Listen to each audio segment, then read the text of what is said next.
கிறிஸ்துவின் நாமத்திலே உங்கள் அனைவரையும் நான் வாழ்த்துகிறேன். सुंदर आराधना में प्रवेश करने के लिए, हम भी आराधना करने के लिए परमेश्वर ने सहायता किया था. ஒரு நல்ல ஆராதனையில நாம் பிரவேசிப்பதற்கும் தேவன் நமக்கு உதவி செய்தார். अभी वचन की ओर हम आगे बढ़ेंगे. परमेश्वर हमसे अपने वचन के द्वारा बर्ताव करने पाए. தேவன் தம்முடைய வசனத்தின் மூலமாக நம்மோடு இடைபடுவாராக. நாம் இப்பொழுது செய்திக்கு நேராக கடந்து செல்லலாம். भजन संगीता 115 में कुछ बातों को हम हमारे परमेश्वर के बारे में जान सकते हैं. சங்கீதம் 115 அதிகாரத்துல நம்முடைய தேவனை குறித்து சில காரியங்களை நாம் அங்கு பார்க்கலாம். एक प्रश्न का उत्तर के रूप में वहां जरूर अन्य ईश्वरों के बारे में बातें जब कही गई है, लेकिन तुलना करते हुए हमारा परमेश्वर जिसकी आराधना हम करते हैं वहां कई एक गुण उसके बारे में प्रकट किए गए हैं.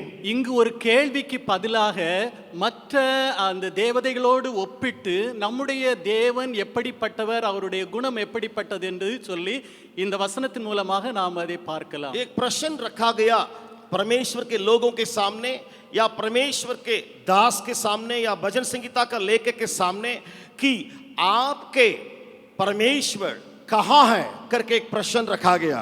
தேவ ஜனங்களுக்கு முன்பதாக அல்லது இந்த சங்கீதத்தை எழுதின அந்த ஆசிரியர் அப்படியா நம்முடைய தேவன் எங்கே எப்படிப்பட்டவர் என்று சொல்லி ஒரு கேள்வி இங்கு வைக்கிறார். अन्य जाति जाति के लोग आकर के एक प्रश्न पूछते हुए हम दूसरा वचन में पढ़ते हैं. இரண்டாவது வசனத்துல நாம் பார்க்கலாம், மற்ற ஜனங்கள் வந்து உங்கள் தேவன் எங்கே என்று கேட்கிற ஒரு கேள்வியை நாம் இங்கே பார்க்கலாம். उसके जवाब के रूप में वो प्रभु का दास धून से भर गया और वो कई बातों को तुलना करते हुए वहां उसका परमेश्वर और जो ईश्वर हैं उनके बीच की बातों को वो तुलना करके कहता है. இந்த கேள்விக்கு பதிலாக இந்த அதிகாரத்தை எழுதின ஆசிரியர் ஒரு உத்வேகத்துடன் ஒரு வல்லமையினால நிரம்பி மற்ற தேவதைகளோடு ஒப்பிட்டு பார்க்கும்போது நம்முடைய தேவன் யார் என்று சொல்லி சரியான ஒரு பதிலை இங்கு கொடுக்கிறார். हम पढ़ेंगे 115वां भजन संगीता उसका दूसरा वचन से लेकर 7वां वचन तक पढ़ेंगे. 115வது சங்கீதம் இரண்டாவது வசனத்திலிருந்து 7வது வசனம் வரைக்கும் வாசிக்கலாம். भजन संगीता 115 उसका दूसरा वचन से लेकर 7वां वचन तक पढ़ेंगे. 115வது சங்கீதம் 2வது வசனத்திலிருந்து 7வது வசனம் வரைக்கும். जाति जाति के लोग क्यों कहने पाए उनका परमेश्वर कहाँ रहा? हमारा परमेश्वर तो स्वर्ग में है, उसने जो चाहा वही किया है. उन लोगों की मूर्ति सोने चांदी ही की तो है, वे मनुष्यों के हाथ की बनाई हुई है.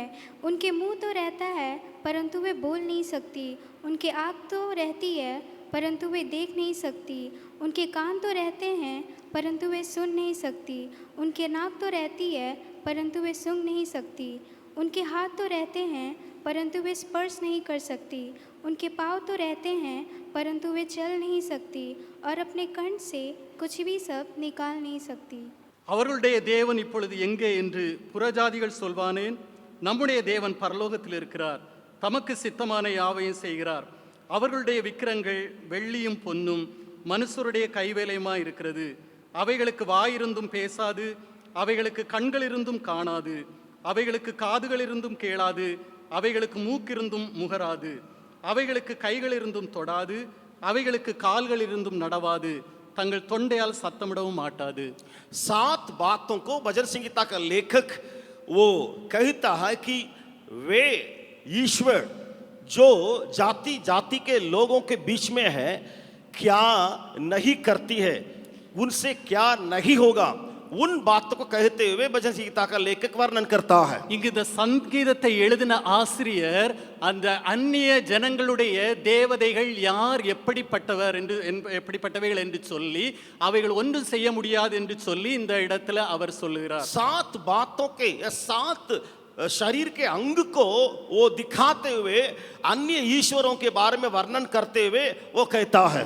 7 சரீரத்துடைய அந்த உறுப்புகளை மையமாக கொண்டு அந்த அந்நிய தேவதைகள் எப்படிப்பட்டது என்று சொல்லி இங்கு கூறுகிறார். इसके द्वारा वो ये भी कहने के लिए चले आता है, இதன் மூலமாக இதையும் அவர் சொல்ல விரும்புகிறார். मैं जिस परमेश्वर की उपासना करता हूँ நான் யாரை ஆராதிக்கிறேனோ उसका भी ये सारी बातें तो है, அவருக்கு எல்லா காரியங்களும் இருக்கிறது. लेकिन वो इन सारी बातों से काम करने वाला है. ஆனால் இவர் எல்லா உறுப்புகளின் மூலமாக வேலை செய்கிறவர். मेरे परमेश्वर के शरीर की एक एक अंग के द्वारा वो कार्य कर सकता है करके वो कहता है. நம்முடைய தேவன் தன்னுடைய சரீரத்தின் ஒவ்வொரு அவயவங்களின் மூலமாக வேலை செய்கிறார். अब परमेश्वरों के मुंह के बारे में वो कहता है, मुंह तो है लेकिन बोल नहीं सकती. அந்த அந்நிய தேவதைகளுடைய வாயை குறித்து சொல்லப்பட்டிருக்கிறது. அது வாய் இருக்கிறது ஆனா பேசாது. आंख तो है लेकिन देख नहीं सकती. கண்கள் இருக்கிறது ஆனால் பார்க்க முடியாது. कान तो है लेकिन सुन नहीं सकते. காது இருக்கிறது ஆனா கேட்க முடியாது. नाक तो है लेकिन सूंघ नहीं सकते. மூக்கு இருக்கிறது ஆனால் முகர முடியாது. उनके हाथ तो है लेकिन स्पर्श नहीं कर सकता. கைகள் இருக்கிறது ஆனால் தொட்டு ஒன்றும் செய்ய முடியாது. पैर तो है लेकिन चल नहीं सकता. கால்கள் இருக்கிறது ஆனால் நடக்க முடியாது. उनका कंठ तो है लेकिन आवाज नहीं निकल सकता. அவர் தொண்டை இருக்கிறது ஆனால் சத்தமிட முடியாது. अन्य ईश्वरों के बारे में 7 बातों को यहाँ वो कहता है, नहीं कर सकता, नहीं कर सकता, नहीं बोल सकता, नहीं सुन सकता. इस प्रकार की बातों को भजन संहिता का लेखक वर्णन करता है. சங்கீதத்தை எழுதின ஆசிரியர் அந்த தேவதைகளுக்கு அந்நிய தேவதைகளுக்கு இப்படியெல்லாம் இருக்கிறது ஆனால் அது ஒன்றுமே செய்ய முடியாது என்று சொல்லி எழுதி இருக்கிறார். जैसे मैंने कहा था, आंखों के बारे में, फिर मुंह के बारे में, फिर कानों के बारे में, फिर नाक के बारे में, फिर हाथ के बारे में, फिर पैर के बारे में, फिर कंठ के बारे में, वो सारी बातों तो है लेकिन वहां कोई काम के नहीं है करके ये भजन का लेखक कहता है. இந்த சங்கீதத்தை எழுதின ஆசிரியர் சொல்லுகிறார், அவைகளுக்கு வாய் இருக்குது, மூக்கு இருக்கிறது, கைகள் இருக்கிறது, தொண்டை இருக்கிறது, காதுகள் இருக்கிறது, கைகள் இருக்கிறது, ஆனால் ஒன்றையுமே செய்ய முடியாது என்று சொல்லி அவர் எழுதுகிறார். ये क्या कहने के लिए चले आता है? இதன் மூலமாக என்ன சொல்ல விரும்புகிறார்? वो ये कहने के लिए चले आता है இதை சொல்வதற்காக அவர் कि விரும்புகிறார். मैं जिस परमेश्वर की उपासना करता हूं நான் எந்த தேவனை ஆராதிக்கிறேனோ उनके सारी बातें हैं, அவருக்கும் எல்லா காரியங்களும் இருக்கிறது. उनके सारे अंग तो है அவருக்கும் எல்லா அவயவங்களும் இருக்கிறது. लेकिन वे सारे काम कर सकते हैं. ஆனால் அவர் எல்லா வேலையும் செய்ய முடியும். जोरदार हालेलुया बोलेंगे. हालेलुया, உற்சாகமா அல்லேலூயா. हालेलुया. ஹalleluya. जिस परमेश्वर की आराधना आप और हम करते हैं, எந்த தேவனுக்கு நீங்களும் நானும் ஆராதிக்கிறோமோ उसका आंख है वो देख सकता है, அவருக்கு கண்கள் இருக்கிறது, அவர் பார்க்கிறார். जिनका कान है वो सुन सकता है, அவருக்கு காதுகள் இருக்கிறது, அவர் கேட்கிறார். जिनका नाक है वो सूंघ सकता है, அவருக்கு மூக்கு இருக்கிறது, அவர் முகர முடிகிறது. जिसका मुंह है वो बोल सकता है, அவருக்கு வாய் இருக்கிறது, அதனால பேச முடிகிறது. जिसका हाथ है वो स्पर्श कर सकता है, அவருக்கு கைகள் இருக்கிறது, ஆனால் தொட முடிகிறது. जिसका पैर है जो चल सकता है, அவருக்கு கால்கள் இருக்கிறது, அதனால நடக்க முடிகிறது. जिस परमेश्वर की आराधना हम करते हैं उसका कंठ है वो बोल सकता है, चिल्ला सकता है. யாரை நாம் ஆராதிக்கிறோமோ அவருக்கு தொண்டை இருக்கிறது, அதனால அவர் பேசுகிறார், சத்தமிடுகிறார். लेकिन आज मैं इन 7 बातों के बारे में बाइबल में से कई जगह में से प्रचार करने के लिए यहाँ नहीं आया हूँ. இதற்காக நான் வரவில்லை, இந்த 7 காரியங்களை எடுத்து பிரசங்கிப்பதற்காக. शायद मौका होगा तो हो सकता है परमेश्वर अगुवाई करेगा तो मैं कई बातों को आपके सामने 7 बातों से मैं कह सकता हूँ. தேவன் என்னை வழிநடத்துவார் என்று சொன்னால் இந்த 7 காரியங்களை நான் உங்கள் மத்தியில சொல்ல முடியும். लेकिन आज इन 7 बातों से एक बात के ऊपर कुछ वर्णन करके आपसे समझाने के लिए यहाँ खड़ा हूँ. ஆனால் இந்த 7 காரியங்களிலிருந்து ஒரு காரியத்தை மட்டும் எடுத்து நான் உங்களுக்கு விவரிக்க விரும்புகிறேன். मेरा परमेश्वर बोलने वाला है, बातचीत करने वाला है. என்னுடைய தேவன் பேசுகிறவர். मेरा परमेश्वर के पास मुंह है वो बोल सकती है. என்னுடைய தேவனிடம் வாய் இருக்கிறது, அவர் பேசுகிறார். हमारा परमेश्वर जरूर बातें करते आता है, என்னுடைய தேவன் நிச்சயமாக அவர் பேசிக்கொண்டே இருக்கிறார். लेकिन यहाँ प्रश्न उठता है, ஆனால் இங்கு ஒரு கேள்வி எழும்புகிறது. यहाँ आए हुए लोगों के साथ ही मैं प्रश्न को रखने के लिए चाहता हूँ. இங்கு வந்திருக்கிற உங்கள் அனைவர் மத்தியிலே நான் அந்த கேள்வியை வைக்க क्या விரும்புகிறேன். उस परमेश्वर आपसे कभी बातें किया है? இந்த தேவன் உங்களிடத்தில் எப்போதாவது பேசி இருக்கிறாரா? क्या आपका अनुभव है कि इस परमेश्वर का जो मुंह है और उससे बातों को सुनने के लिए உங்களிடத்தில் இந்த அனுபவம் இருக்கிறதா? யாரிடம் இந்த வாய் இருக்கிறதோ அவருடைய வார்த்தையை கேட்பதற்கு? एक दुर्भाग्य बात यह है कि कई मसीहत में और मसीह को ग्रहण करते हुए कई लोग जो अभी भीड़ भीड़ में जब लोग आ रहे हैं आराधना कर रहे हैं, ஆனால் இங்கு ஒரு கவலையான ஒரு காரியம், அநேகர் இயேசுவை ஏற்றுக்கொண்டு இயேசுவை ஆராதிப்பதற்கு ஒரு இடத்துல கூடுகிறார்கள். और आराधना करते हैं, जीवन बिताते हैं मसीह करके बोल करके, और वे अपने को ऐलान भी करते हैं. நாம் இப்படியாக மற்றவரிடம் சொல்லுகிறோம், நான் ஒரு கிறிஸ்தவன் என்று சொல்லி நாம் அப்படியே வாழ்கிறோம், நாம் தேவனை ஆராதிக்கிறோம். लेकिन उसमें एक बात हमारे अंदर जांचने की दरकार है. ஆனால் ஒரு காரியத்தை நாம் சோதித்து பார்க்க வேண்டியது அவசியம். मैं प्रार्थना करता हूं, बाइबल पढ़ता हूं, काम करता हूं, इसके दौरान क्या उस महान परमेश्वर जो बोलता है उसको मैं सुन पा रहा हूं? நான் பேசுகிறேன், தேவனை ஆராதிக்கிறேன், பைபிள் படிக்கிறேன், ஆனால் அவைகளின் மூலமாக நான் தேவனுடைய சத்தத்தை கேட்கிறேனா? क्या हम उस परमेश्वर के वचन जो हमारे लिए आता है उसको प्राप्त करने की जगह पर रखे गए हैं? நாம் அப்படிப்பட்ட இடத்திலே இருக்கிறோமா? தேவனிடத்திலிருந்து வருகிற வசனத்தை நாம் ஏற்றுக்கொள்வதற்கான இடத்தில். मैं उसके लिए कुछ बातों को आपके सामने आज रखने के लिए चाहता हूं, कुछ लोगों को आपके सामने रखने के लिए चाहता हूं இதை குறித்ததான சில காரியங்களையும் சில மனிதர்களையும் உங்கள் மத்தியில வைக்க விரும்புகிறேன். जिन्होंने परमेश्वर से बातें करते हुए सुना था. யார் தேவனோடு பேசினார்களோ, அவருடைய வார்த்தையை கேட்டார்களோ. आप बाइबल भर में देखिएगा, कई एक दासों के बारे में आप देख सकते हैं. இந்த பைபிள் முழுவதும் நீங்க பார்த்தீங்கன்னா अनेक தேவனுடைய மனிதர்களை பார்க்க முடியும். यहोवा ने उनसे कहा, यहोवा परमेश्वर ने उससे कहा करके आप कई बातों को देख सकते हैं. நீங்கள் अनेक இடங்களில பார்க்கலாம், தேவன் அவரோடு பேசினார், தேவன் அவரோடு பேசினார் என்று. लेकिन परमेश्वर जब एक व्यक्ति से बार-बार बातचीत करता है, தேவன் யாரோடு பேசுகிறாரோ, बाइबल में से विशेष करके मैं कहने के लिए चाहता हूं, நான் பைபிள்ல இருந்து உங்களுக்கு காண்பிக்க விரும்புகிறேன். उस व्यक्ति से परमेश्वर जब बातें करता है तो उस व्यक्ति के अंदर की बातों को या गुणों को हमें अध्ययन करने की दरकार है. எந்த மனிதரோடு தேவன் பேசுகிறாரோ அவரை குறித்து அவருடைய குணங்களை நாம் தியானம் பண்ண வேண்டியது அவசியம். ताकि ऐसे गुणों को हम भी अपनाएं तो परमेश्वर के उस शब्द को, उस वचन को हम भी सुन सकते हैं.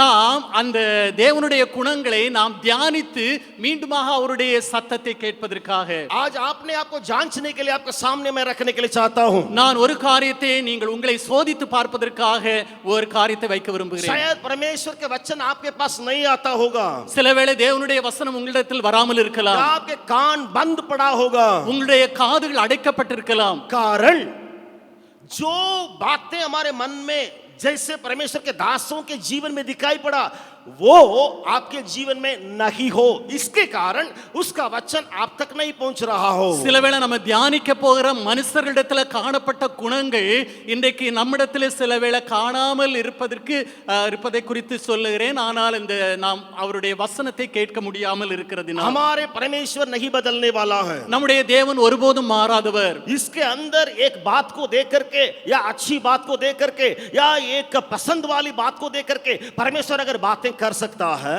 தேவன் ஒரு மனிதனுடைய உள்ளத்தில் இருக்கிற நல்ல குணங்களை பார்த்து, விசேஷித்த குணங்களை பார்த்து அவரிடத்துல பேச முடியும்.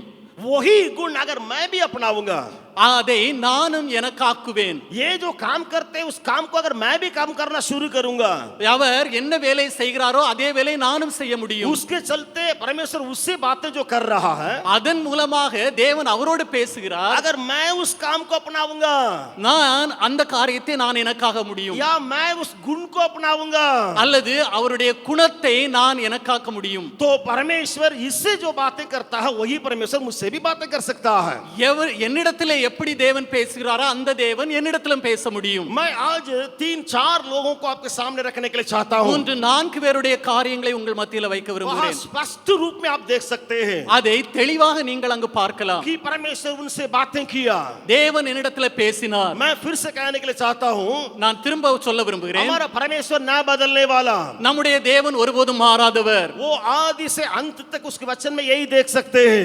தொடக்கத்திலிருந்து முடிவு வரையிலும் இந்த வசனங்களை நாம் பார்க்கலாம். பார்க்கலாம். जिस परमेश्वर उत्पत्ति में अब्राहम से बर्ताव किया, எந்த தேவன் ஆதியாகமத்தில் ஆபிரகாமோடு இடைப்பட்டாரோ, नया नियम में जो पौलुस है उससे जो परमेश्वर ने बर्ताव किया, புதிய ஏற்பாட்டில் பவுலோடு கூட தேவன் அப்படியே இடைப்படுகிறார்.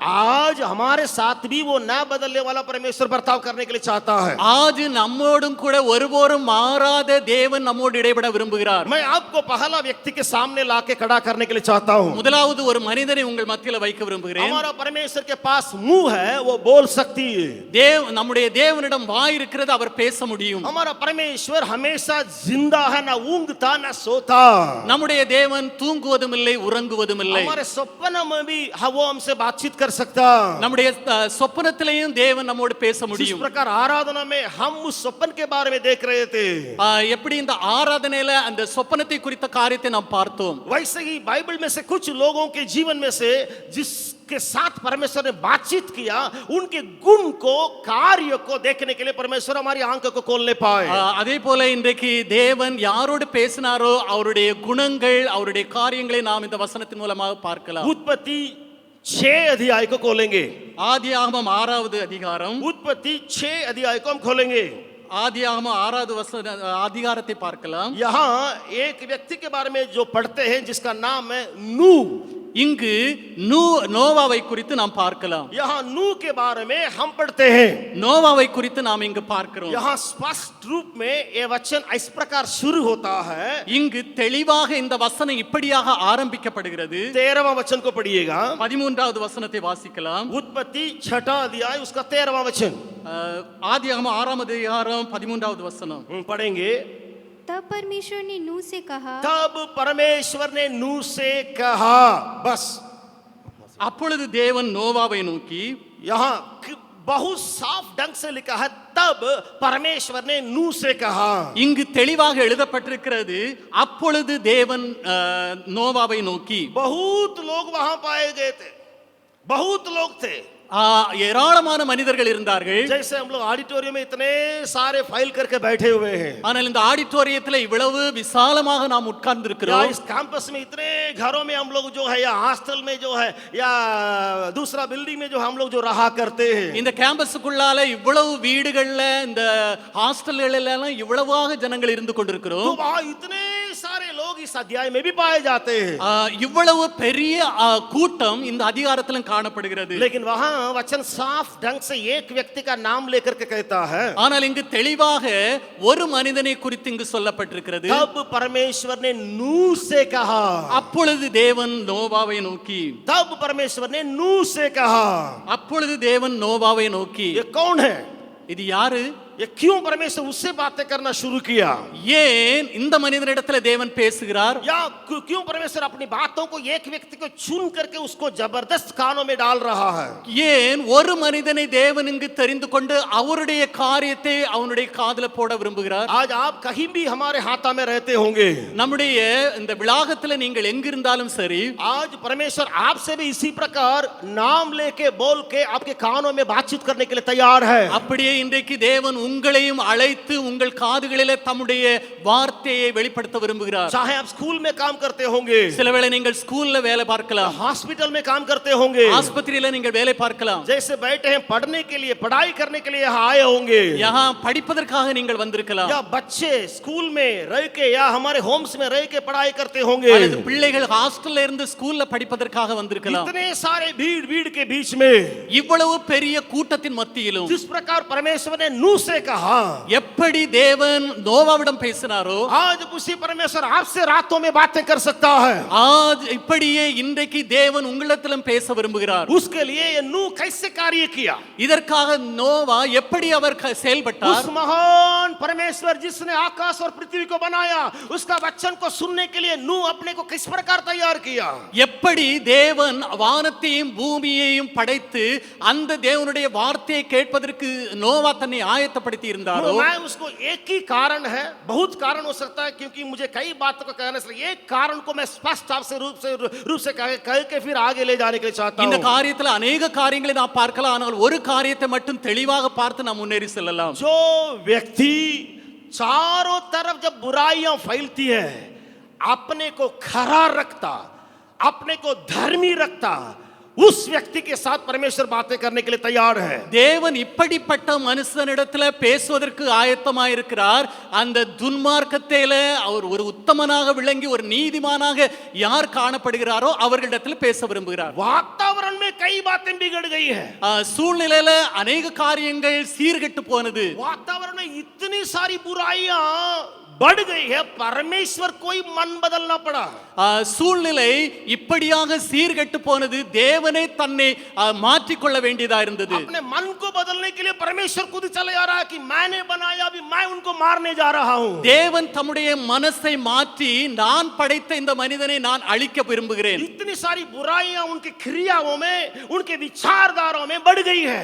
இவ்வளவு கிரியைகள், இவ்வளவு மோசமான காரியங்கள் மனிதனிடத்துல பெருகி விட்டது. आप पढ़िएगा 5, 6 और 7 वचनों को पढ़ेंगे।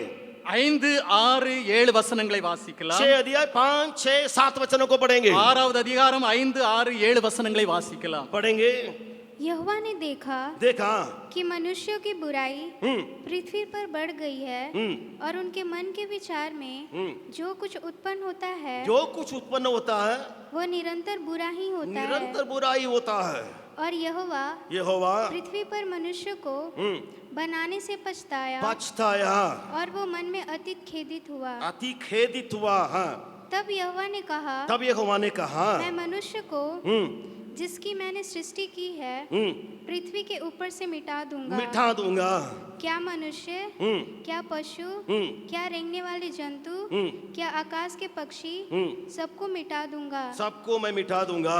மனுஷனுடைய அக்கிரமம் பூமியிலே பெருகினது என்றும் அவன் இருதயத்து நினைவுகளின் தோற்றமெல்லாம் நித்தமும் பொல்லாததே என்றும் கர்த்தர் கண்டு தாம் பூமியிலே மனுஷனை உண்டாக்குனதற்காக கர்த்தர் மனஸ்தாபப்பட்டார். அது அவர் இருதயத்துக்கு விசனமாயிருந்தது.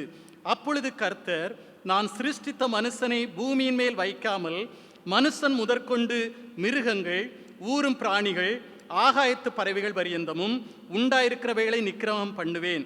நான் அவர்களை உண்டாக்குனது எனக்கு மனஸ்தாபமா இருக்கிறது என்றார். वैसे ही 12 वचन को भी पढ़ लेंगे। वचन 12 12வது வசனத்தையும் படிக்கலாம். और परमेश्वर ने पृथ्वी पर जो दृष्टि की तो क्या देखा कि वो बिगड़ी हुई है, क्योंकि सब प्राणियों ने पृथ्वी पर अपना अपना चाल चलन बिगाड़ लिया था। தேவன் பூமியை பார்த்தார், இதோ அது சீர்கெட்டதா இருந்தது. மாம்சமான யாவரும் பூமியின் மேல் தங்கள் வழியை கெடுத்துக் கொண்டிருந்தார்கள். मैं इस अध्याय को जब पढ़ता हूं हमेशा ताज्जुब करता हूं। நான் எப்பொழுதெல்லாம் இந்த அதிகாரத்தை வாசிக்கிறேனோ எனக்குள்ள ஒரு உற்சாகம். इतनी सारी बुराइयां बढ़ रही है, இவ்வளவு பெரிய ஒரு பொல்லாங்கு பெருகி கொண்டிருக்கிறது. वहां 2 या 3 जन के बारे में नाम नहीं लिखा गया है, ஆனால் இங்கு 2, 3 ஆட்களுடைய காரியங்கள் எழுதப்படவில்லை. लेकिन एक व्यक्ति नूह के बारे में परमेश्वर कहता है। ஒரே ஒரு நோவாவை குறித்து அங்கு எழுதப்பட்டிருக்கிறது. वहां क्या नूह के बारे में कहा गया है? நோவாவை குறித்து என்ன எழுதப்பட்டிருக்கிறது? पढ़िएगा 9वां वचन को पढ़ेंगे। 9வது வசனத்தை வாசிக்கலாம். पढ़ेंगे 9वां वचन। 9வது வசனம். नूह की वंशाली ये है, नूह धर्मी पुरुष और अपने समय के लोगों से खरा था। अपने समय के लोगों से खरा था। और नूह परमेश्वर ही के साथ साथ चलता रहा। और नूह परमेश्वर के साथ साथ चलता था। நோவாவின் வம்ச வரலாறு. நோவா தன் காலத்தில் இருந்தவர்களுக்குள்ளே நீதிமானும் உத்தமனுமாய் இருந்தான். நோவா தேவனோட சஞ்சரித்துக் கொண்டிருந்தான். किससे परमेश्वर बातें करने के लिए चाहता है? யாரிடத்துல தேவன் பேச விரும்புகிறார்? वातावरण में जितनी भी बातें बिगड़ जाएं, சூழ்நிலை எப்படிதான் கெட்டு போனதாக இருந்தாலும், हमारे गांव में जितने भी बुरे लोग रहे, நம்மை சுற்றி எவ்வளவு கெட்ட மனிதர்கள் இருந்தாலும், हमारे गांव में जिस गांव से आप आते हैं उस गांव के बारे में बातचीत करता हूं। உங்களுடைய கிராமத்துல சுற்றி எவ்வளவு கெட்ட மனிதர்கள் இருந்தாலும், या आपके घर में जितने लोग आपके विरुद्ध में या बुराई करने वाले लोग क्यों न हो, உங்களுடைய வீட்டில் எத்தனை பொல்லாதவர்கள் உங்களை விரோதிக்கிறவர்கள் இருந்தாலும், अगर आप यीशु मसीह को मानने वाले, அப்படி நீங்கள் இயேசுவை ஆராதிக்கிறவர்கள் என்றால், यीशु मसीह का लहू से धोने वाले धर्मी के रूप में गिने जाने वाले, இயேசுவின் இரத்தத்தினால கழுவப்பட்டு நீதிமான்களாக்கப்பட்டிருக்கலாம், खरे रूप में गिने जाने वाले, உத்தமமாய் காணப்படுகிறவர்களாய் இருக்கலாம், और परमेश्वर के साथ साथ चलने वाले अगर आप रहेंगे, आप एक व्यक्ति क्यों न हो, அதாவது நீங்கள் தேவனோடு நடந்து கொண்டிருக்கிற ஒரு ஆளாய் இருக்கலாம், आपसे परमेश्वर जबरदस्त करके बाढ़ के नाई जैसे पानी निकल के आता है, वैसे वचन से आपसे बातें करने के लिए चाहता ஆனால் है। நம்முடைய தேவன் ஒரு வெள்ளம் புரண்டு வருகிறதை போல ஒரு வல்லமையாக தேவன் உங்களோடு பேச விரும்புகிறார். आप भी खुद कंट्रोल नहीं कर पाएंगे, उतने वचन परमेश्वर से आप सीधे सीधे प्राप्त करने का संभावना है। நீங்கள் சகிக்க முடியாத அளவுக்கு வல்லமையாக தேவன் உங்களோடு பேசிக் கொண்டிருக்கிற ஒரு அனுபவம் கிடைக்கும். आज एक निर्णय कर लीजिए, அதை நீங்கள் இதை இன்றைக்கு யோசித்து आज பாருங்கள். एक निर्णय ले लीजिए, இதை இன்றைக்கு உங்களுக்காக எடுத்துக்கொள்ளுங்கள். तीर्मान, आज एक निर्णय ले लीजिए। நீங்கள் ஒரு தீர்மானத்தை எடுத்துக்கொள்ளுங்கள். मेरे चारों तरफ कितने भी बुराइयां फैलने पाए, कोई बात नहीं। என்னுடைய நாலா பக்கங்களிலே எவ்வளவு தீமைகள் பெருகி கொண்டிருந்தாலும், मेरे चारों ओर के लोग जितने भी खराब क्यों न हो, என்னுடைய நாலா பக்கத்தில் இருக்கிறவர்கள் எவ்வளவு பொல்லாங்கவர்களா இருந்தாலும், गुस्सा करने वाले क्यों न हो, கோபப்படுகிறவர்களா இருக்கலாம், हाल करने वाले क्यों न हो, பொறாமை கொள்கிறவர்களாக இருக்கலாம், या बैर करने वाले क्यों न हो, அல்லது பொல்லாங்கு நினைக்கிறவர்களா இருக்கலாம், या गाली देने वाले क्यों न हो, உங்களை திட்டுகிறவர்களா இருக்கலாம், मैं उस परमेश्वर में अटल विश्वास में रहूंगा। அவர்கள் மத்தியில நான் தேவனிடத்தில் வல்லமையான ஒரு விசுவாசத்தோடு காணப்படுவேன். तब परमेश्वर जिस प्रकार 13 वचन शुरू होता है, அப்படியே 13ஆம் வசனம் எப்படி ஆரம்பிக்கப்படுகிறதோ, तब परमेश्वर ने नूह से कहा, அப்பொழுது தேவன் நோவாவை நோக்கி, तब परमेश्वर ने नूह से कहा।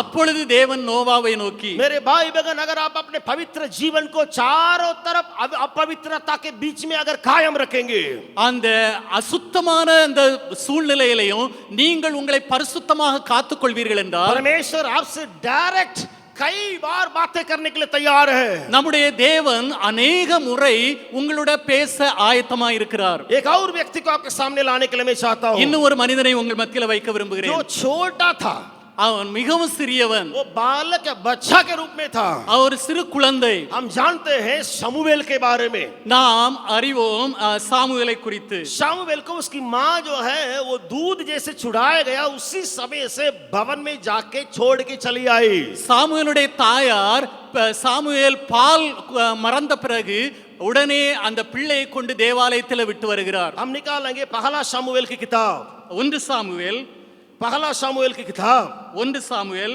उसका 3रा अध्याय। 3வது அதிகாரம். वहां हम परमेश्वर की बातों को देख सकते हैं। அங்கு தேவனுடைய காரியத்தை பார்க்கவும் 4 वचन को पढ़ेंगे। 4வது வசனத்தை படிக்கலாம். पहला शमूएल 3रा अध्याय 4 वचन 1 சாமுவேல் 3ஆம் அதிகாரம் 4வது வசனம். हम पढ़ेंगे। तब यहोवा ने तब यहोवा ने सामुएल को पुकारा शमूएल से पुकारा और उसने कहा, और उसने कहा, क्या आ गया? क्या आ गया? அப்பொழுது கர்த்தர் சாமுவேலை கூப்பிட்டார், அதற்கு அவன் இதோ இருக்கிறேன் என்று சொல்லி. 11 वचन को पढ़िएगा, 11 वचन को भी। 11வது வசனத்தை வாசிக்கலாம்.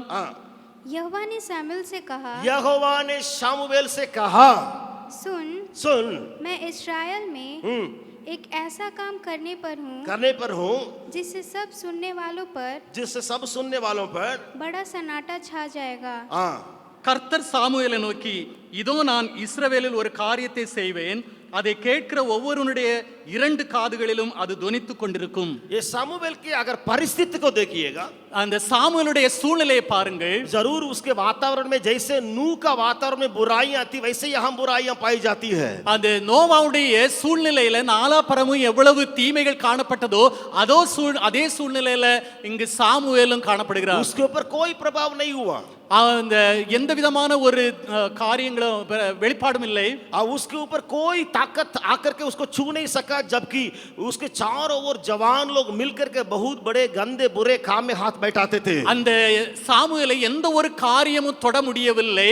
அந்த சாமுவேலை சுற்றி வாலிபர்கள் अनेक பொல்லாங்கோடு காணப்பட்டார்கள். जैसे मैंने कहा, बुराइयां फैल रही है, चारों तरफ का लोग बिगड़ रहे हैं, तो भी नूह जैसे अपने को पवित्र रखा, वैसे शमूएल भी अपने को पवित्र रखा।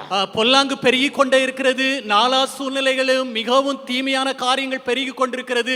அதன் நடுவில் நோவா எப்படி தன்னை காத்துக் கொண்டாரோ அதே போல சாமுவேலும் தன்னை காத்துக் கொள்கிறார்.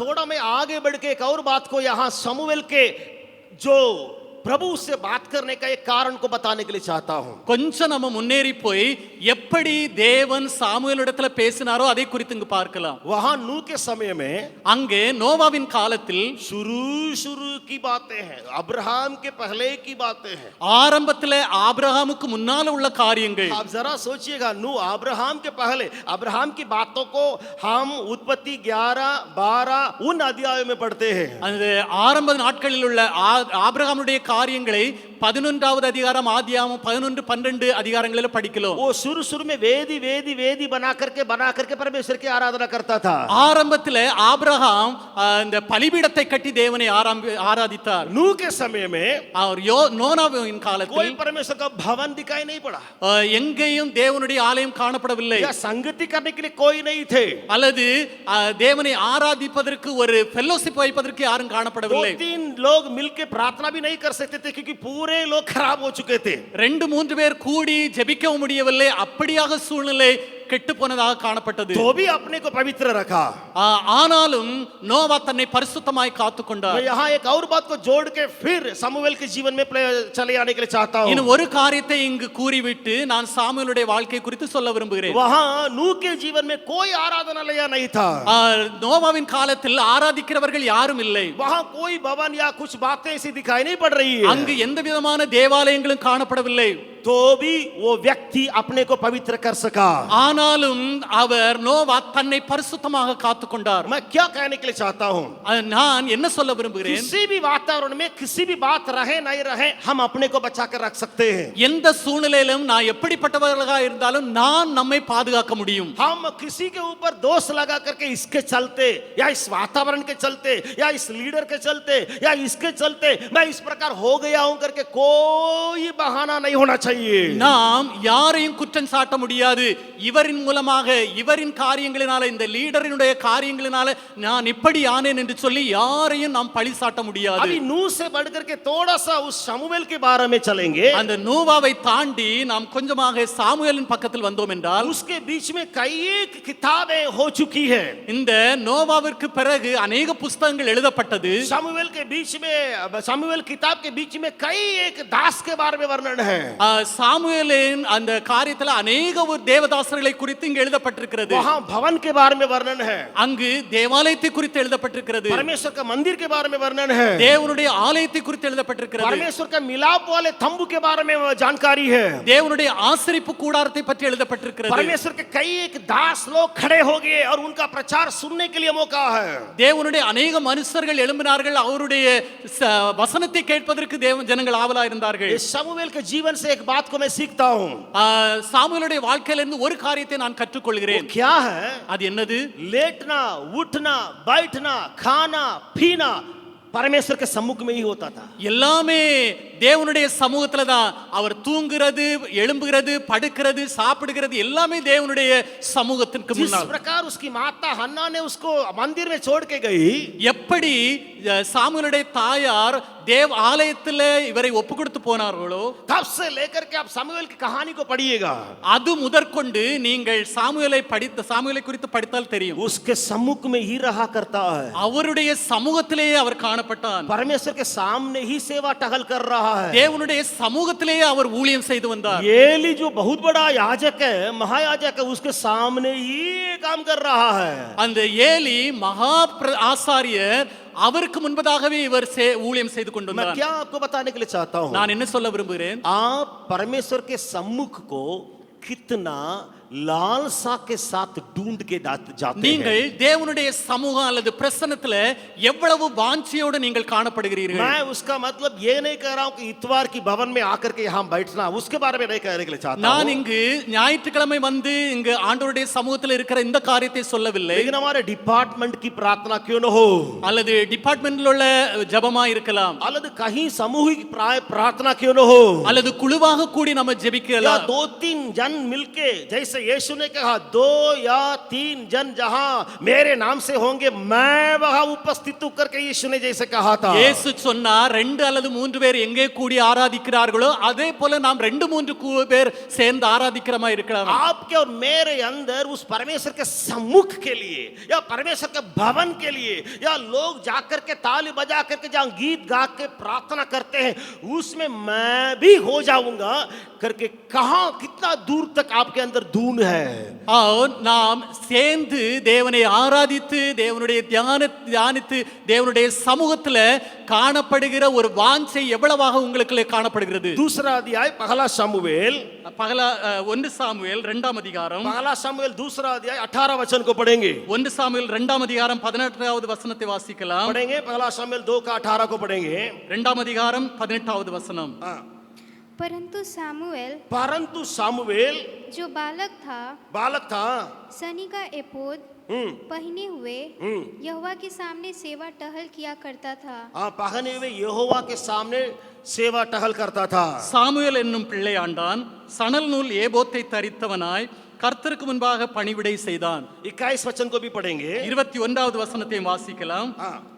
यहोवा ने हन्ना की सुधि ली और वो गर्भवती हुई और उसके 3 बेटे और 2 बेटियां उत्पन्न हुई और बालक सामुएल यहोवा के संग रहता हुआ यहोवा का सम्मुख रहता हुआ बढ़ता गया.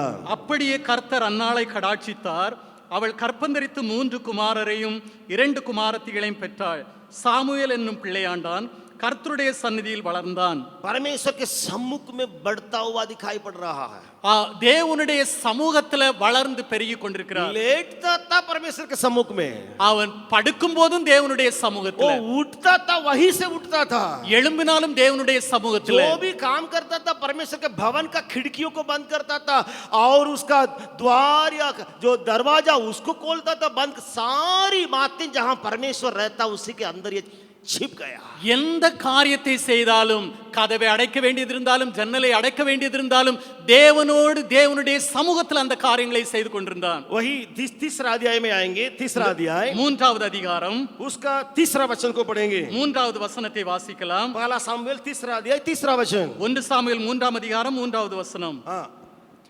और परमेश्वर का दीपक अब तक बुझा नहीं था और सामुएल यहोवा के मंदिर में जहाँ परमेश्वर का संदूक था वहाँ परमेश्वर का संदूक था लेटा था. தேவனுடைய பெட்டி இருக்கிற கர்த்தருடைய ஆலயத்தில் தேவனுடைய விளக்கு அணைந்து போகும் முன்னே சாமுவேலும் படுத்துக் கொண்டிருந்தான்.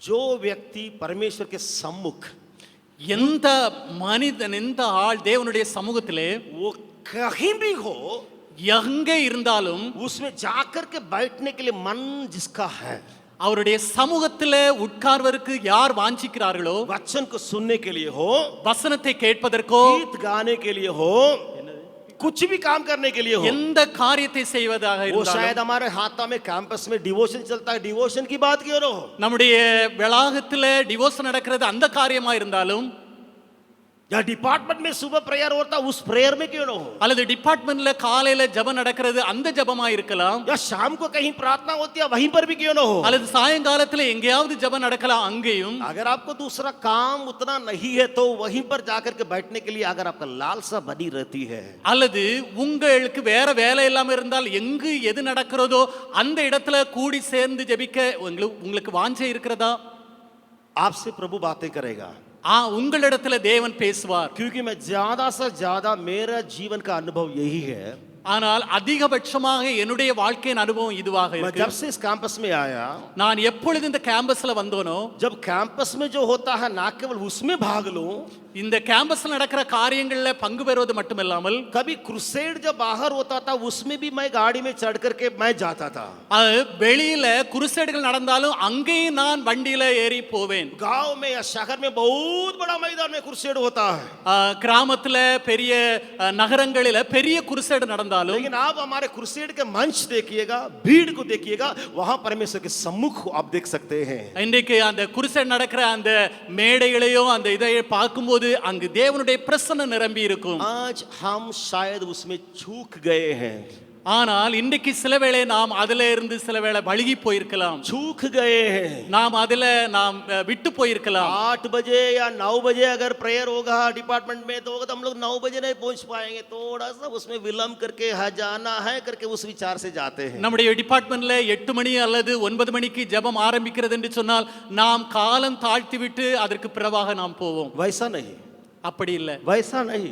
அப்படி இல்லை। परमेश्वर के सम्मुख, उसके सामने, संदूक के सामने, याजक के सामने, परमेश्वर के दास के सामने मैं रहूंगा।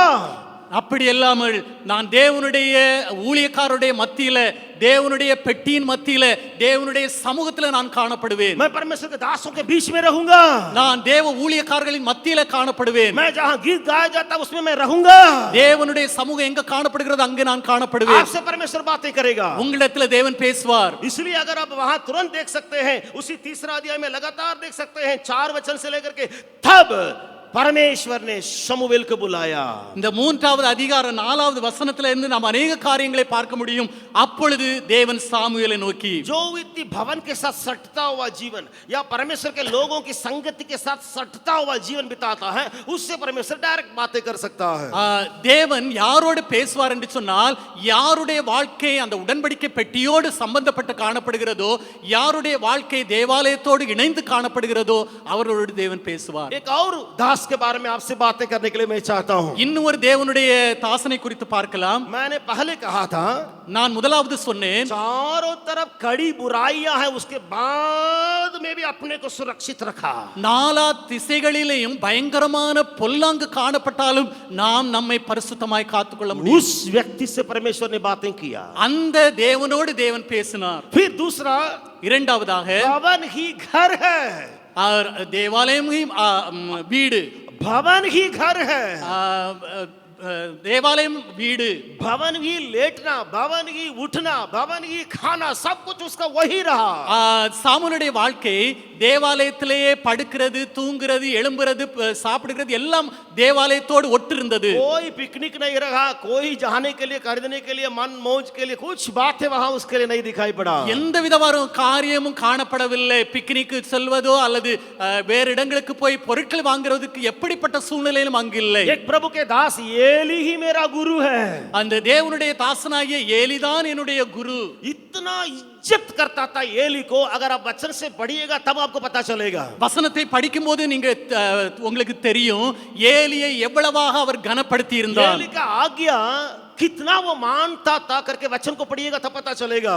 ஏலியை எவ்வளவாக கனப்படுத்தி அவருடைய வார்த்தையை கேட்பார், அவருக்கு கீழ்ப்படிந்திருந்தார் என்று இந்த வசனத்தை வாசிக்கும் போது தெரியும்। 3 बार परमेश्वर ने बुलाया, तीनों बार परमेश्वर के बारे में पता नहीं, एली के पास दौड़ के जाता है। 3 முறை தேவன் அவரை கூப்பிட்டார், ஆனால் தேவனிடத்தில் செல்லவில்லை। 3 முறை ஏலியிடத்தில் போனான்। मैं एली और उस सामुएल के बीच की घनिष्ठ रिश्ता को देखता हूं। நான் இங்கே பார்க்கிறேன் ஏலி அந்த சாமுவேல் ரெண்டு பேருக்கும் உள்ள ஒரு தெளிவான ஒரு தொடர்பை இங்கு பார்க்க முடிகிறது। आज हमारे कैंपस में कई एक प्रभु के दास लोग हैं।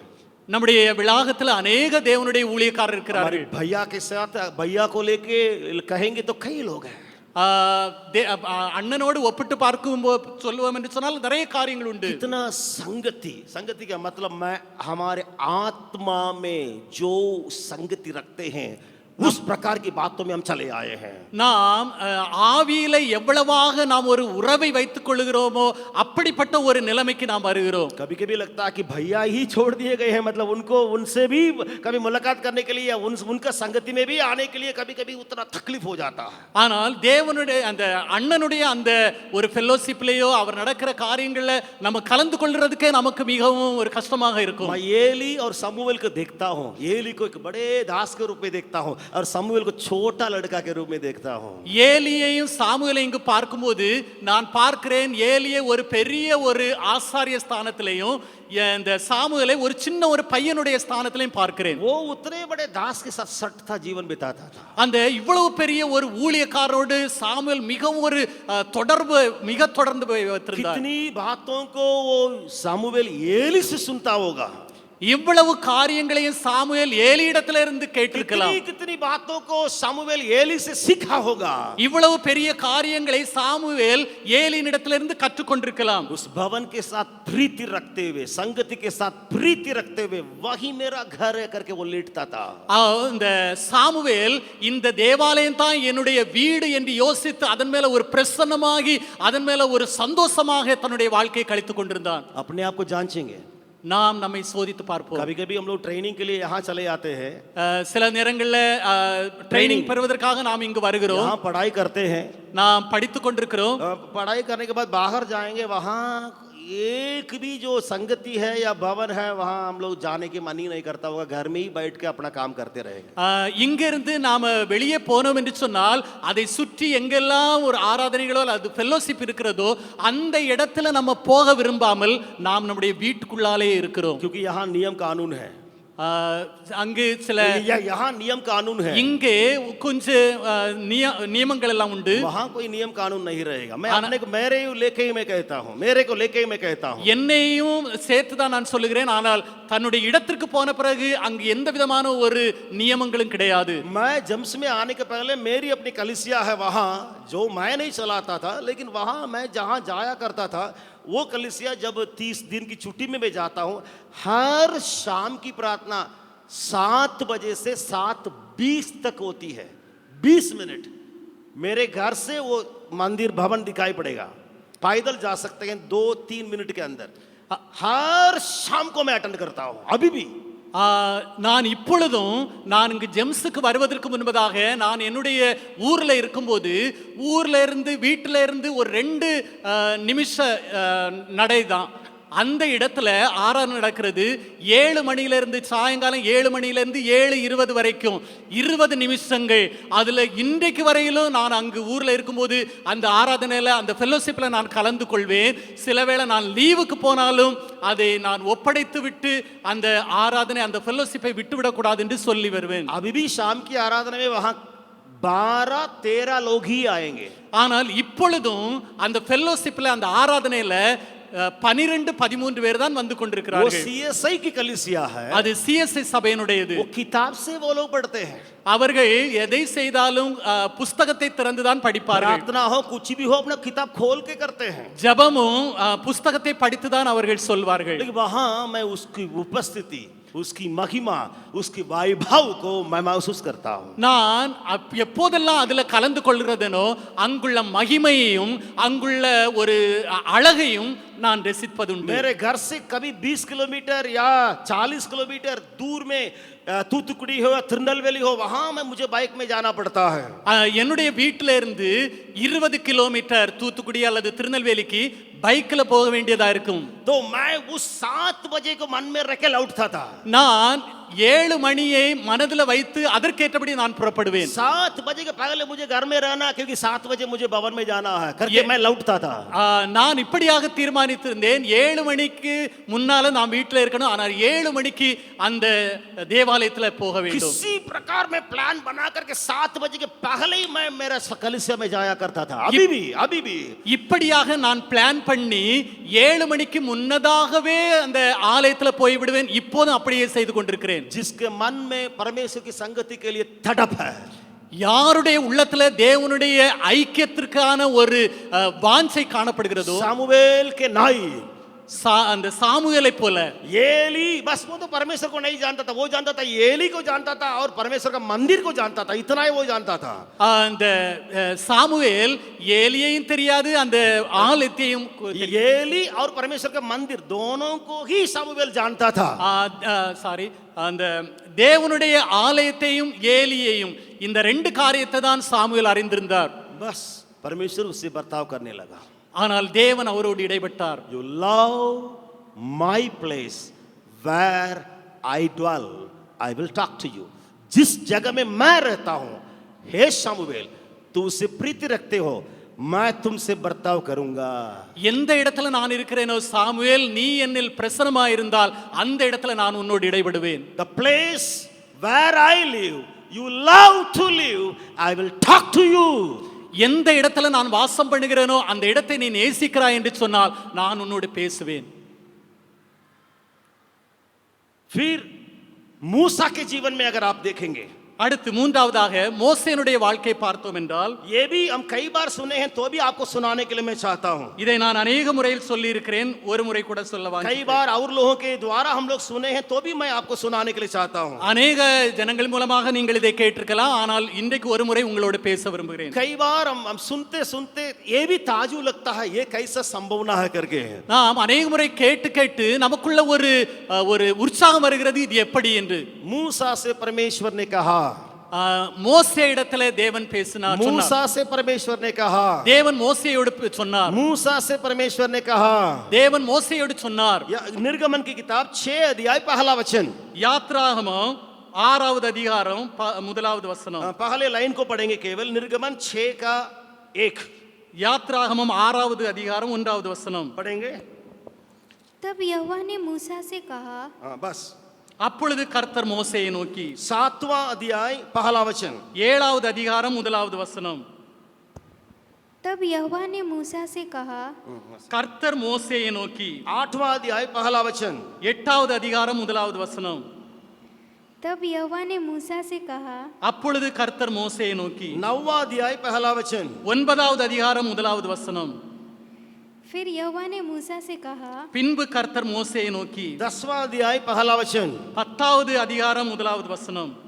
फिर यहोवा ने मूसा से कहा, பின்பு கர்த்தர் மோசேயை நோக்கி, 11वां अध्याय पहला वचन, 11வது அதிகாரம் 1வது வசனம். फिर यहोवा ने मूसा से कहा, அப்பொழுது கர்த்தர் மோசேயை நோக்கி, 12वां अध्याय पहला वचन, 12வது அதிகாரம் 1வது வசனம். फिर यहोवा ने मिस्र देश में मूसा और हारून से कहा, बस। கர்த்தர் எகிப்து தேசத்தில் மோசேயையும் ஆரோனையும் நோக்கி, 13वां अध्याय पहला वचन, 13வது அதிகாரம் 1வது வசனம்.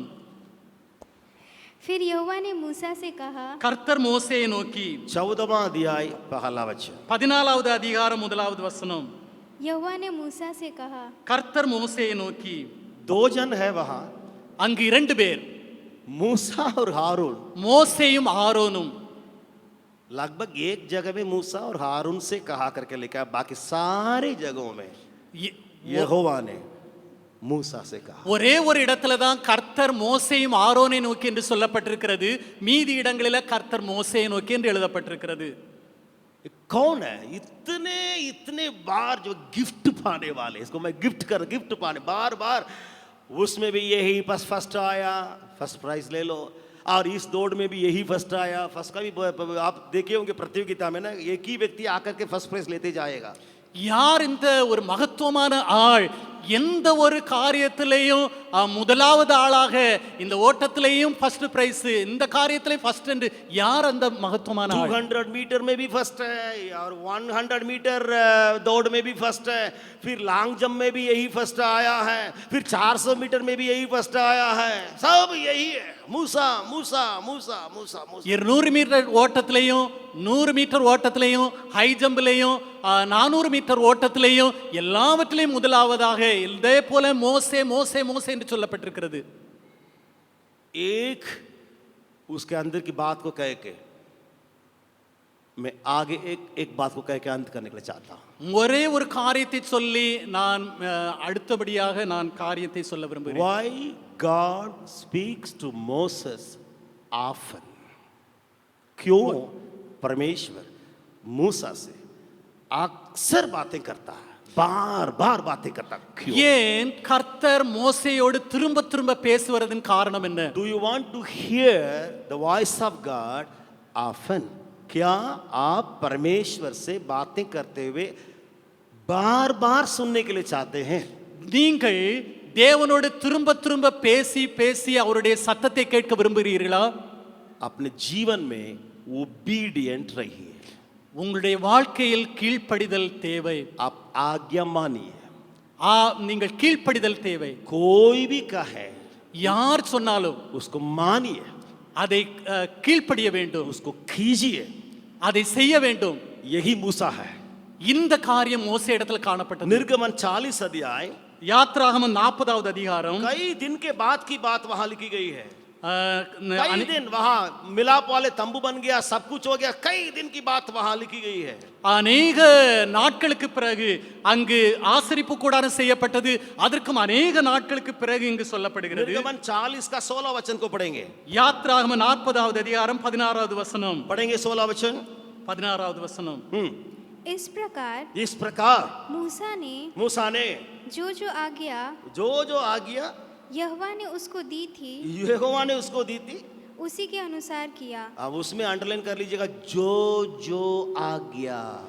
கர்த்தர் தனக்கு கற்பித்தபடி எல்லாம் மோசே செய்தான். हिंदी में बहुत सुंदर ढंग से लिखा है, जो जो आज्ञा परमेश्वर ने मूसा से बोला, मूसा से परमेश्वर बोला, उसको उसने माना, उसको किया।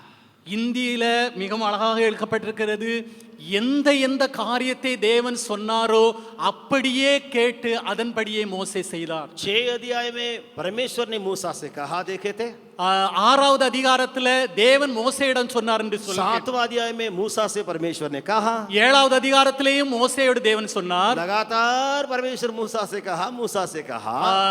அப்படியே தொடர்ச்சியாக தேவனோ மோசேயோடு பேசினார்னு பார்த்தோம். अगर आप 3रा अध्याय में पढ़ेंगे, அப்படி நீங்கள் 3வது அதிகாரத்தில் படித்தீர்கள் என்றால், निर्गमन 3रा अध्याय, யாத்ராகமம் 3வது அதிகாரம்,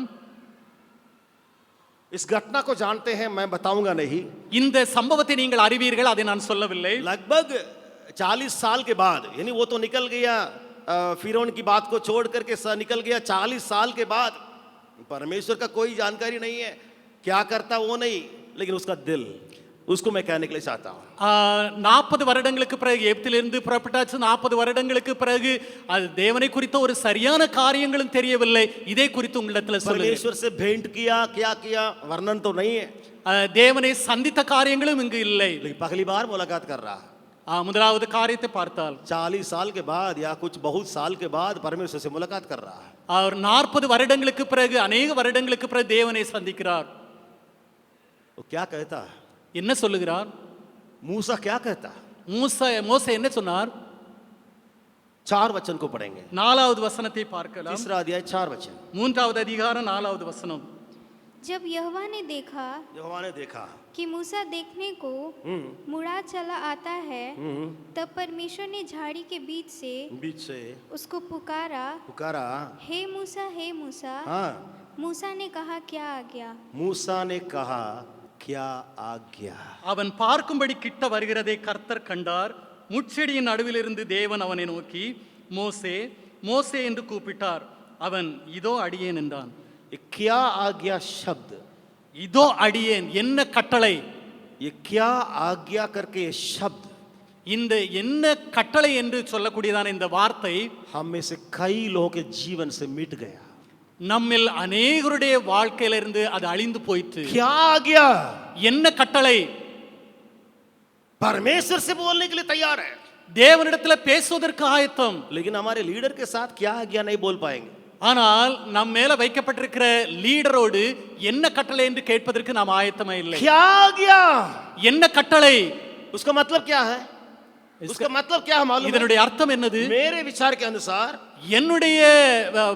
என்னுடைய யோசனையின்படி, इस क्या आज्ञा जहां मूसा बोलता है, उसका मतलब यही है, அந்த மோசே என்ன கட்டளை என்று கேட்பதன் அர்த்தம் இது. ए प्रभु, तू जो कुछ बोले मैं करूंगा। என் தேவனே, நீர் எதை சொன்னாலும் அதை நான் செய்வேன். जो कुछ तू कहे मैं करूंगा। நீங்கள் எதை சொன்னாலும் அதை நான் செய்வேன்.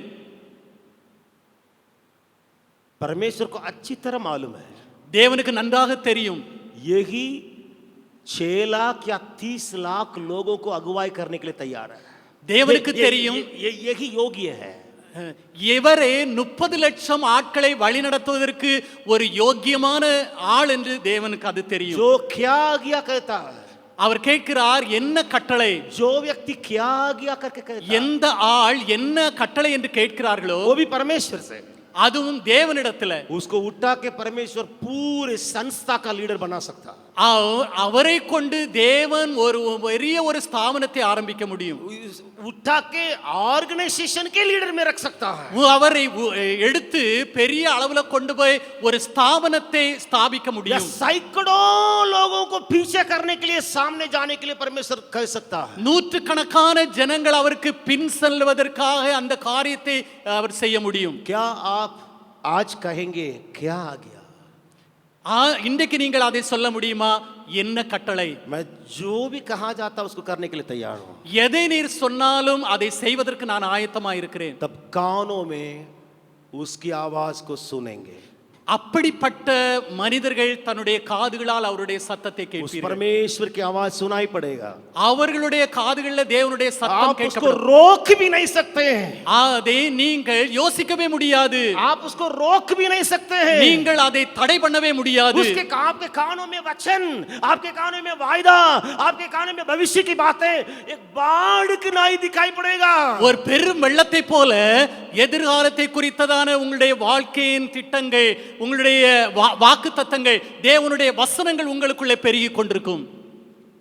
आखिर में एक व्यक्ति को कह के मैं अंत करने के लिए चाहता हूं. கடைசில ஒரு ஆளை குறித்து நான் சொல்ல முடிக்கிறேன். आप नया नियम में புதிய ஏற்பாட்டில் प्रेरितों के काम 8वां अध्याय में, அப்போஸ்தலர் 8வது அதிகாரத்தில், प्रेरितों के काम 8वां अध्याय, அப்போஸ்தலர் 8ஆம் அதிகாரம், वहां फिलिपुस के बारे में पढ़ते हैं. அந்த பிலிப்பு என்ற ஒரு மனிதனை குறித்து பார்க்கலாம். प्रेरितों के काम 8वां अध्याय 26 वचन को पढ़ेंगे. அப்போஸ்தலர் 8ஆம் அதிகாரம் 26வது வசனம். पढ़ेंगे प्रेरितों के काम 8 का 26. 8வது அதிகாரம் 26வது வசனம். पढ़ेंगे. फिर प्रभु के एक स्वर्गदूत ने फिलिप्पुस से कहा, स्वर्गदूत ने किससे कहा? फिलिपुस से बातें कर रहा है. பின்பு கர்த்தருடைய தூதன் பிலிப்பை நோக்கி, 29वां वचन को पढ़ेंगे. 29 29வது வசனம். 29.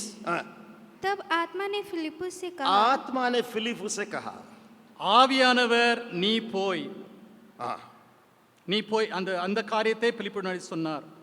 अगर आप फिलिपुस की कहानी को पढ़िएगा, இதை நீ பிலிப்பை குறித்து நீங்கள் படித்தீர்கள் என்றால், कौन है யாரு जिसको सुसमाचार नहीं सुनाया गया? யாருக்கு சுவிசேஷத்தை அறிவித்தாரோ उसको मैं सुनाऊंगा. அவருக்கு நான் சொல்லுவேன். Love for gospel. தேவனுடைய சுவிசேஷத்தை நேசிக்கிறேன். पागल प्रभु यीशु के उस सुसमाचार के लिए. நான் தேவனுடைய சுவிசேஷத்திற்காக ஒரு பைத்தியம். हमारे कैंपस में भी लोग हैं, मैं नाम लेना नहीं चाहता हूं. நம்முடைய வளாகத்திலேயும் சிலர் உண்டு. वे साउथ में सेवकाई करके सुसमाचार को ऐसे सुना करके इधर मिस्ट्री होके आए हैं. सुनो. சுவிசேஷத்தை அறிவித்து साउथ में சவுத் இந்தியாவில் सेवकाई करके फिर जम्स में मिशनरी के रूप में आए हैं. ஊழியம் செய்து சுவிசேஷத்தை அறிவித்து திரும்ப ஜெம்ஸ்ல मैं வந்திருக்கேன். नाम लेना नहीं चाहता हूं. நான் பேர் சொல்ல விரும்பவில்லை. जब कभी मैं उनका अनुवाद करता हूं, எப்பொழுதெல்லாம் நான் அவருக்கு டிரான்ஸ்லேஷன் பண்ணுகிறேனோ, मैं खुद आत्मा में भर जाता हूं. நான் எனக்குள்ளே ஆவியில நிரம்புவேன். उनके पास परमेश्वर का वचन है. அவரிடத்துல தேவனுடைய வசனம் காணப்படுகிறது. उनके पास परमेश्वर बातें करता है. அவரிடத்துல தேவன் பேசுகிறார். मुझे मालूम है क्योंकि मैं अनुवाद कर रहा हूं. அது எனக்கு தெரியும், தேவன் அவரோடு பேசுகிறார். अगर आप सुसमाचार के लिए तड़पेंगे, நீங்கள் சுவிசேஷத்திற்கு என்ற ஒரு வாஞ்சை காணப்படும். एक बार भी सुनाया नहीं गया, एक बार भी सुनाया नहीं गया, ஒரு முறை கூட கேட்கப்படாத இடத்தில் मैं उसको सुनाऊंगा. நான் போய் சொல்வேன். यीशु के बारे में बताऊंगा. இயேசுவை குறித்து நான் பிரசங்கிப்பேன். यही फिलिपुस था. இந்த காரியத்தை தான் பிலிப்பு செய்தார். ये फिलिपुस था.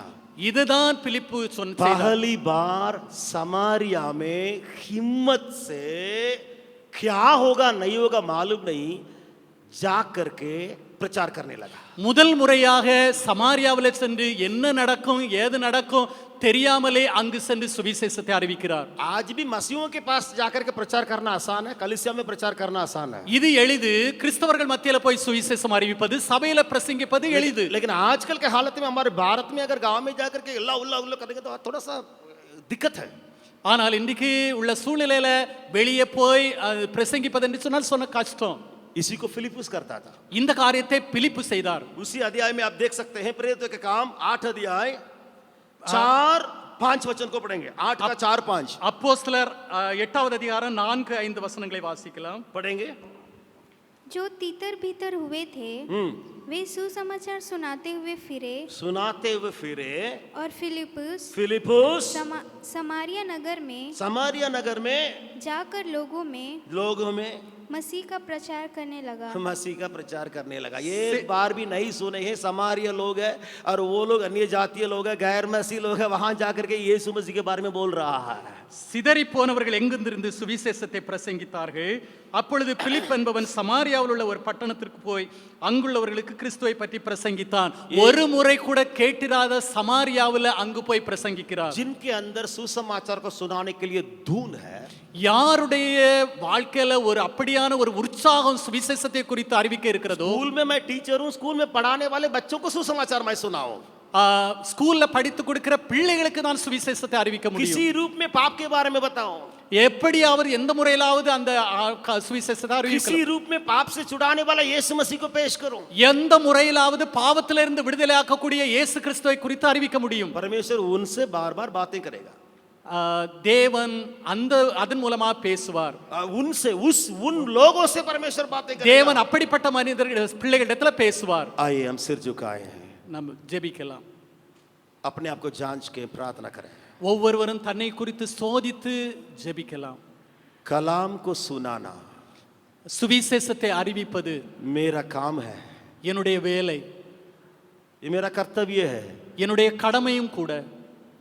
प्रभु आपसे बातें करने के लिए चाहता है। தேவன் உங்களிடத்துல பேச விரும்புகிறார். आज्ञाकारी होने से परमेश्वर मुझसे बातें करने के लिए तैयार है। நீங்கள் அப்படி கீழ்ப்படுகிறவர்கள் என்று சொன்னால் தேவன் உங்களோடு பேச ஆயத்தமாக இருக்கிறார். अगर आप बुराइयों के बीच में पवित्र जीवन बिताएंगे, परमेश्वर आपसे बातें करेगा। பொல்லாங்கின் மத்தியில நீங்கள் பரிசுத்தமாக வாழ உங்களை அர்ப்பணித்தீர்கள் என்று சொன்னால் தேவன் உங்களோடு பேசுவார். परमेश्वर के सम्मुख के खोजी रहेंगे, प्रभु आपसे बातें करेगा। தேவனுடைய சமூகத்தை நீங்கள் நாடுகிறவர்கள் என்று சொன்னால் தேவன் உங்களோடு பேசுவார்.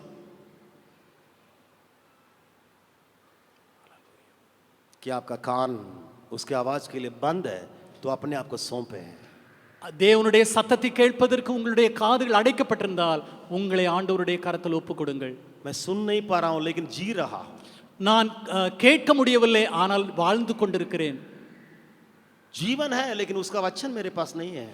ஜீவன் இருக்கிறது ஆனால் தேவனுடைய வசனம் என்னில் இல்லை. लेकिन आप गलत समझते होंगे ये भी, இதே நீங்க एक और बात को आप गलत समझे भी होंगे कि परमेश्वर मुझसे बातें करता लेकिन सच में वो बातें नहीं कर रहा। சில வேளை நீங்க இதை தவறாக புரிந்திருக்கலாம். தேவன் பேசுகிறார் ஆனால் என்னோடு பேசவில்லை. परमेश्वर बातें मुझसे कर रहा करके आप समझ रहे हैं, वास्तविक बात क्या है, परमेश्वर आपसे बातें नहीं कर रहा। சில வேளை நீங்கள் யோசிக்கலாம் தேவன் என்னோடு பேசிக் கொண்டிருக்கிறார் என்று சொல்லி, ஆனால் உண்மையில தேவன் உங்களோடு பேசவில்லை. सिर झुका के उसके सम्मुख में தலைகளை தாழ்த்தி தேவனுடைய சமூகத்தில் வரலாம்.